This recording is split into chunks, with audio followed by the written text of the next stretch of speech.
Esta es una producción de Grupo Fórmula. En fin. Miriam, buenos días. Ciro, buenos días. Hemos hecho, Ciro... ya nos habíamos saludado. Ya como otra vez, por ahí después de las 7.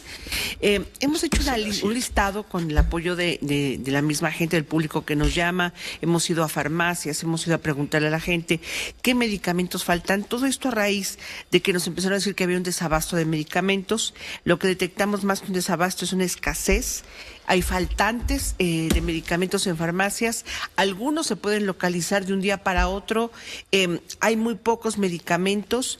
Así que hemos hecho todas estas encuestas, pero buscamos, para saber más y con tener mayores certezas, al presidente de la Asociación Nacional de Farmacias de México, al señor Antonio de Pascual Feria, para que nos diga desde el lado, digamos, de estas empresas privadas, cómo están viviendo este fenómeno. No es un fenómeno solamente de México, sino internacional, de la falta y escasez de medicamentos. No, y sobre todo saber cuánto más va a durar. ¿Cuánto más va a durar esta escasez y qué medicamentos son los que no están en farmacia? Antonio Pascual Feria, presidente de la Asociación Nacional de Farmacias de México, gusto en saludarlo, buenos días. Sí, buenos días, Ciro, con mucho gusto y buenos días, Miriam. Comenzando febrero, ¿qué tan grave es el problema de desabasto de medicamentos hoy, esta mañana, en México? Bueno, pues es un fenómeno mundial. Resulta que con la pandemia los procesos de fabricación se vieron alterados en todo el mundo, y México no es la excepción. Sí. Entonces hemos tenido faltantes temporales. No es un desabasto permanente, son faltantes temporales. ¿Qué es temporal, don Antonio? ¿Qué es temporal? Es que un medicamento no está en los inventarios de las farmacias durante un tiempo, semanas, pero están llegando, se está reabasteciendo y entonces, bueno, pues a la audiencia había que también informarles que esto no va a ser permanente, sino que es un fenómeno que se está dando porque la sobredemanda que se dio, sobre todo en medicamentos que tienen que ver con tratamientos auxiliares para el COVID, son los que están en primera línea de faltantes. Pero también hay medicamentos para los padecimientos crónico-degenerativos, que es una medicación permanente. También se han visto afectados estas terapias, ¿verdad?, por falta de los medicamentos. Pero en primer lugar tenemos, por ejemplo, los analgésicos, tenemos los desinflamatorios, los anticoagulantes, los vitamínicos, los antidepresivos. Hay que también considerar que hemos tenido un elevado situación de depresión ahora con la pandemia. Y también antiparasitarios. Algunos antiparasitarios tienen que ver con una contaminación en los pulmones. También antibióticos como la citromicina, ¿verdad? Y son entonces muchos medicamentos, Antonio. Por supuesto, sí. Son muchos, y perdón mi insistencia, cuando usted dice temporal, ¿a qué se refiere? Porque vemos que por ejemplo, las estimaciones de vacunas en México y en buena parte del mundo van muy atrasadas en cuanto a su aplicación, no se están aplicando como se habían programado. Cuando dice temporal, se está refiriendo a un par de semanas, a un par de meses, a un par de años. ¿Qué es temporal?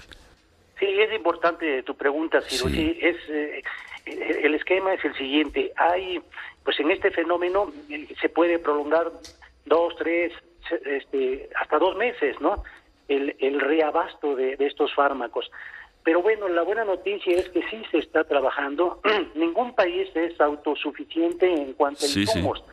Y los insumos, bueno, pues son los con los que se fabrican los medicamentos. De ahí que el esquema de fabricación está trabajando a marchas forzadas para recuperar pues el nivel que se tenía. Este fenómeno, bueno, se generó por la sobredemanda, sobre la sobredemanda, Ciro. De manera que, contesto la pregunta, sí, en algunos casos varían 1, 2, 3 semanas, pero se puede ir hasta 1 mes, 2 meses.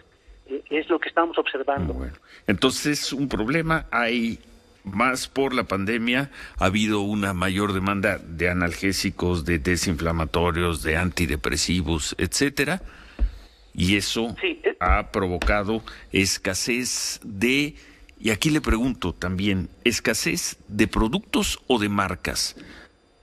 Porque se habla Bueno, mucho de algunas marcas que no se encuentran en las farmacias, pero en la propia farmacia dicen nosotros no tenemos ese medicamento, pero tenemos estos otros productos que son lo mismo, los genéricos. ¿Qué es lo que está escaseando? ¿Están escaseando productos o marcas?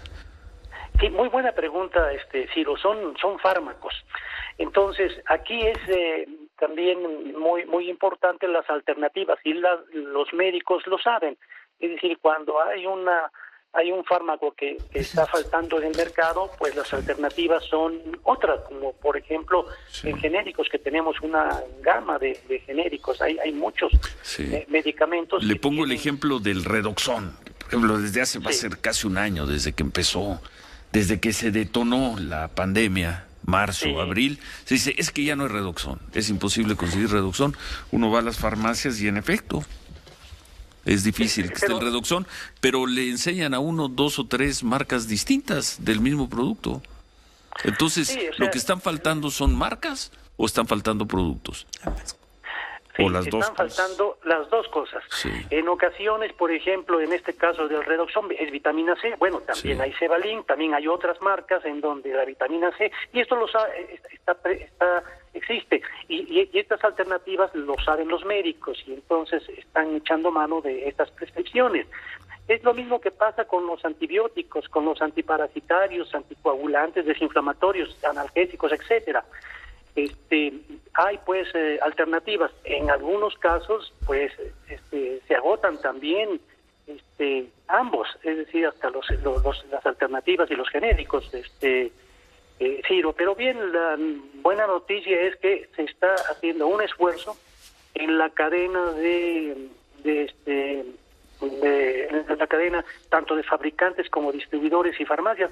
Déjame decirte algo, Ciro. Fíjate que la mayoría de las farmacias tienen un reabasto cada 24 horas. Sí. De manera que cuando llega el medicamento ya al mercado, es factible que esté en la mayoría de las farmacias de la red en todo el país.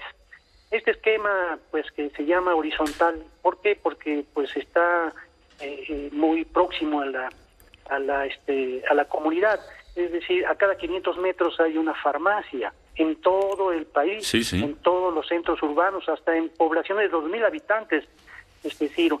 Y el otro esquema, el esquema vertical, es aquel que pues lo conforman las grandes farmacias.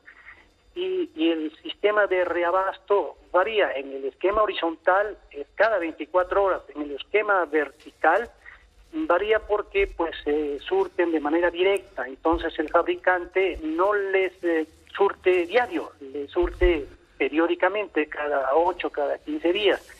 En algunos casos también se reabastecen cada 24 horas, pero este fenómeno da lugar a que si en una farmacia no encuentran el medicamento, en otra pudiese estar todavía en los inventarios, Ciro. Don Pascual, además de la alta demanda por esta enfermedad de COVID-19, ¿han detectado que también la escasez de medicamentos en las farmacias, digamos, del sector público, ha llevado en esta época, en este fin de año y principios de año, a que acudan con sus recetas también a abastecerlas a las farmacias? Digamos, son otros consumidores que no tenían programados. Es cierto, Miriam, se ha incrementado. Esto no es nuevo, es histórico. También han llegado a las farmacias pues con las recetas institucionales del IMSS, del ISSSTE, del sector salud, ¿verdad? Porque pues también tienen un faltante temporal y entonces acuden al mercado privado, ¿no? Pero en esta ocasión hemos tenido sí una demanda, un incremento en este tipo de recetas, Miriam. Bueno, pues nos quedamos con la palabra temporal, don Antonio.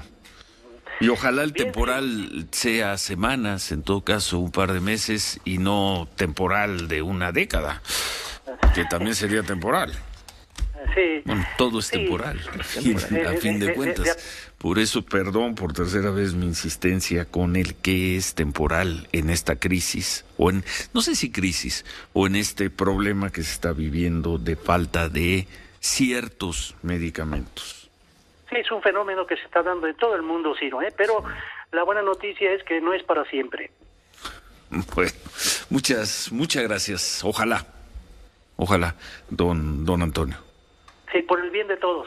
Gracias. El presidente de la Asociación Nacional de Farmacias de México, Antonio Pascual Feria. Ciro, el listado que tenemos Dice, nosotros... no es para siempre, pues... Pues no, pero el problema es a principios de semana, pues apenas el lunes salimos a farmacias y fíjate que la gente, y sobre todo en zona de hospitales, que es donde la gente surte de inmediato su receta, esto es al sur de la ciudad, y ahí nos estaban alertando los propios farmacéuticos, la propia gente que atiende las farmacias, una escasez de medicamentos para atender el cáncer y el lupus, medicamentos que nunca faltaban, Ciro, que siempre había, son medicamentos muy especializados, y también nos dicen no hay ivermectina, no hay tampoco ciclofosfamida, metotrexato, tampoco hay. ¿A qué farmacias fuiste? Son las farmacias que están en zona de hospitales. ¿Qué farmacias? Son farmacias pequeñas, no son de cadena. No son San Pablo. No son San Pablo, son pequeñas farmacias. No son esas. Que venden tanto genérico como patente. Hay como más de 50 farmacias alrededor de la zona de hospitales, donde está cancerología, nutrición, el Instituto Nacional de Enfermedades Respiratorias. Hay estas farmacias que son especializadas, nos están reportando. ¿Cuándo fue la última vez que estuviste? El lunes. Pero el lunes fuiste a buscar otros productos, ¿fuiste eso? No, es donde me reportan la escasez ya de tratamientos de lupus y cáncer. Terminamos ese trabajo para presentarlo. Sí. Para presentarlo mismo. Sí, mañana. nos faltó más recorrido y sobre todo tener más información. Nos hablaban del laboratorio PISA, que es uno de los principales laboratorios que producen estos medicamentos, que no había surtido. Enero fue tremendo, ¿no? Sin el medicamento, y con reportes con escasez desde el mes de octubre, y enero totalmente, ¿no? Desaparecidos los medicamentos. Esta fue una producción de Grupo Fórmula.